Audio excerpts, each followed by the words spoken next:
Hi everyone, it's Eric from ecotma12.blogspot.com and welcome to my What's in My Dock video for April 2013. Now, I'm going to start off by showing you what's in my dock, and in a future video I'll show you what's in my Launchpad. In my Launchpad I'll show you all the applications I've got running on my MacBook Pro, but in this video and when I show you what's in my dock, I'll be showing you the apps that I use more or less on a daily basis. Now, let's start off at the bottom. Okay, you got Finder, self-explanatory, my computer equivalent to Windows. Launchpad, as I'm not going to click on this now, it'll be a spoiler, I'll show you that in a future video. Mission Control, which allows you to swipe up with 4 fingers, and it will show you all the applications in a sort of in Windows, so you can actually click onto the one that you want to open and use. Then we've got Safari. This is quite honestly the worst browser I've ever used and come across in my entire life. And that's saying something, as I've used Internet Explorer. I really hate Safari so much. The only reason I've got it on here is because it works fantastically with the multi-touch gestures on the trackpad, and that's about it really. Safari screws up when I want to go and check my Google AdSense kind of revenue that comes in. On such a basic page like that, it screws up. It's really irritating. Safari has just caused me so much problems and so much bugs and so much glitches, which is why I use Google Chrome. And I would like to use Safari as my primary browser on the Mac, as I said, because it syncs beautifully with the multi-touch gestures on the trackpad. But unfortunately, I'm going to have to use Google Chrome. That's not to say Google Chrome is bad. I absolutely love Google Chrome. It's my preferred web browser of choice on the Windows platform. It's just that I've been sort of spoiled with the gestures on the Apple MacBook Pro and on the Mac platform as a whole. But Google Chrome is a fantastic web browser.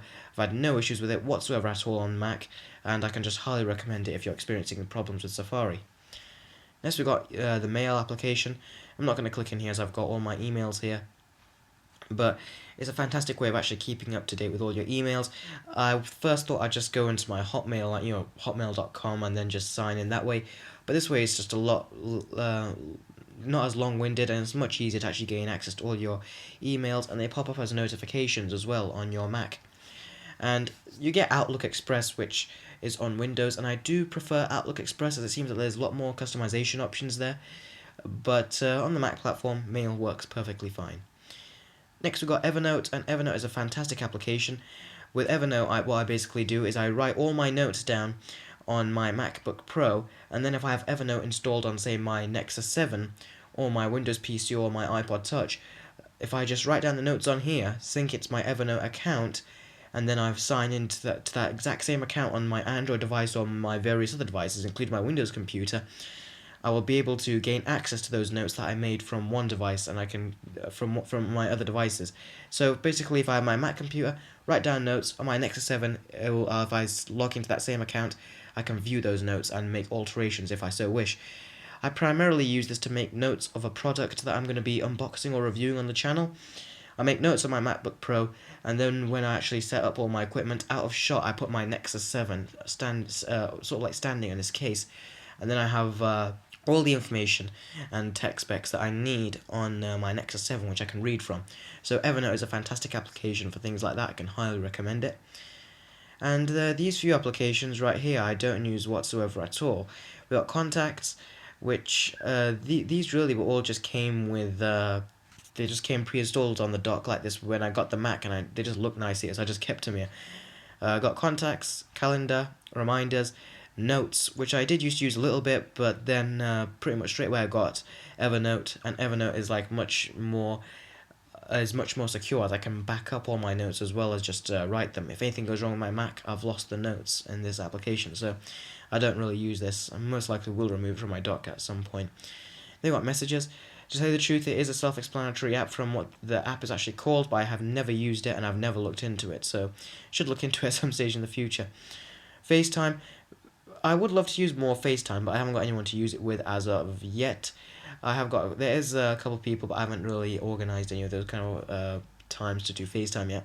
Skype is much easier, so I don't think I'll be using FaceTime. Next I've got Photo Booth, and Photo Booth is probably one of those applications I haven't used on my MacBook Pro really.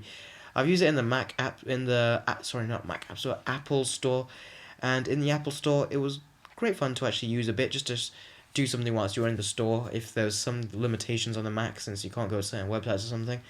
But Photo Booth, it's more of a kids thing really, it's nothing that I would even want to consider using anymore. and in fact I'm just going to remove that off my dock right now. Now we've got TweetDeck right here, and TweetDeck is my preferred Twitter client of choice. It's just so simple and very, very quick for me to gain access to all my sort of tweets here, and very quick for me to make tweets and stuff, and it's just beautifully laid out. I love it on my Android device. Didn't like it so much on my iPod Touch as it just kept crashing, and that's what it's like on the iOS platform overall, just kept crashing. And I used it before I had my MacBook Pro. I used it on the Google Chrome. I used it as an extension, so basically I used TweetDeck application from the Google Chrome web browser. I loved it there as well. If those of you are curious about TweetDeck and want to use it on the desktop, you are going to want to get in there quick, because unfortunately this will be discontinued by this May. It will be taken off the server, so you won't be able to use it anymore. So get in there fast if you want to use it. Next we've got ScreenFlow. And this is the application I'm actually using to record this particular video with. And it's great for basically recording videos like this and then editing them later on. And I'm still learning how to use it, but so far it's quite easy to do basic stuff with it. So I can highly recommend that. Next I've got Final Cut Pro 10, and this is a headache to use really. There's a bit of a learning curve. Every software has a bit of a learning curve. However, I've been using Sony Vegas Pro for quite a few years now. I think it's been about 6 years. I really do love Sony Vegas Pro, and what I love about Sony Vegas Pro is the first time I ever launched it, I was instantly making some transition and some effects and importing my clips in there. I thought with Final Cut Pro 10 I'll be able to do the same thing, but there is actually more of a steep learning curve to it, so I did go through the learning curve. It is getting easier to use.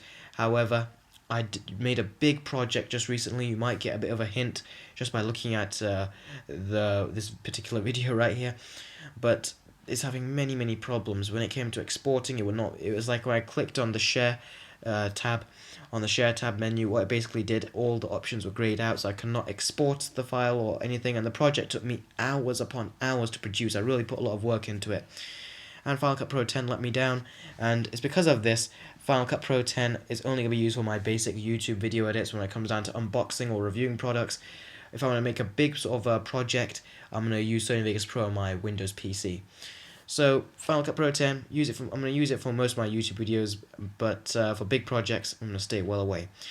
Adobe Premiere Pro CS6, I only really had this here because I didn't have enough time to learn Final Cut Pro 10. I had to start editing some of my videos on my Mac, and then upload them straight to YouTube, so I didn't have enough time to actually learn Final Cut Pro 10, then edit my videos. I had to do something and edit them really quickly, so I got Adobe Premiere Pro CS6, which was a lot easier for me to actually import my clips and just do some basic edits and render the video, then upload it onto YouTube. So that's why Adobe Premiere Pro CS6 is here. I don't think I'll be using it as of now, as I'm learning how to use more Final Cut Pro 10, but if I do want to probably do more into like advanced projects, I'll probably give it a try on Adobe Premiere Pro, but most likely I'll be doing bigger projects on Sony Vegas, as that is very reliable. Next we've got Adobe Photoshop CS6, and Photoshop is self-explanatory as well. Everyone knows about Photoshop. With Photoshop, many of the professional graphic designers actually use it to produce many sort of effects with graphics or text. Even I use it for my YouTube videos or when I want to experiment with certain text effects as well. Fantastic Adobe Photoshop CS6 is, and can just highly recommend it. Costs a lot of money though, so if you want to see a sort of like cheaper alternative, I'll show you that in a sec. iPhoto, never used it. I always like keeping my photos as stock as they are, since they're family photos. It's only if I have wedding photos or anything, which I rarely ever do, I would just sort of possibly do some edits to them. But I'd most likely do that with Photoshop. So iPhoto, again, something I might take out of my dock soon. Pixelmator. Pixelmator is that alternative I showed you compared to Photoshop. Now Photoshop costs hundreds and hundreds of pounds, whereas Pixelmator, only from what I recall, costs you, I think it was £40 to £60 or £40 to £70, something like that. So it's much cheaper if you want to do basic sort of thumbnail editing and stuff.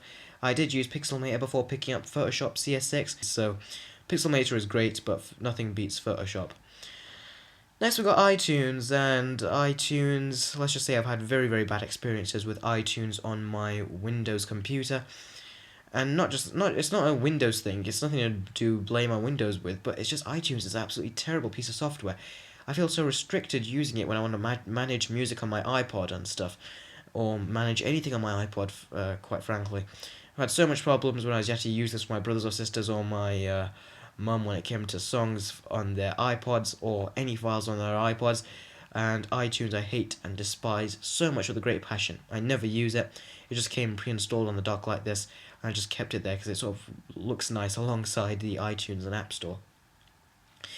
And speaking of App Store, here's the App Store, and it's a great way to actually download applications and install updates to the Mac operating system as well. Now I'm just going to click into this. I've been experiencing a problem recently.